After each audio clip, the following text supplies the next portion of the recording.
Angka kasus Human Immunodeficiency Virus (HIV) dan Acquired Immune Deficiency Syndrome (AIDS) di kota Ambon kini meningkat jadi 1.167 kasus.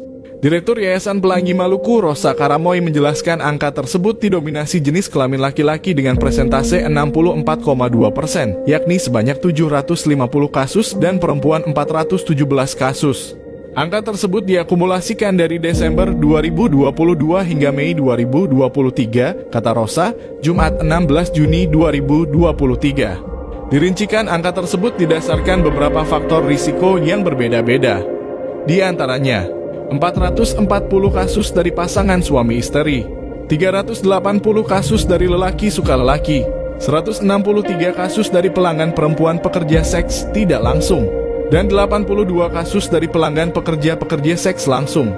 Kemudian, 34 kasus dari faktor risiko lainnya yang belum diketahui, 26 kasus dari waria, 17 kasus dari perempuan pekerja seks tidak langsung, 12 kasus dari wanita perempuan seks langsung, 11 kasus dari penggunaan narkoba suntik, dan 2 kasus lainnya dari pasangan penggunaan narkoba suntik. 1.167 kasus itu juga berasal dari usia yang variatif, ungkapnya. Ia menjelaskan usia yang paling mendominasi dari kasus tersebut yakni dari 25 sampai 49 tahun dengan jumlah 865 kasus. Kemudian disusul dengan 120 kasus untuk kelompok usia 20 hingga 24 tahun, 102 kasus untuk usia 50 sampai 59 tahun, dan 39 kasus untuk usia di atas 60 tahun.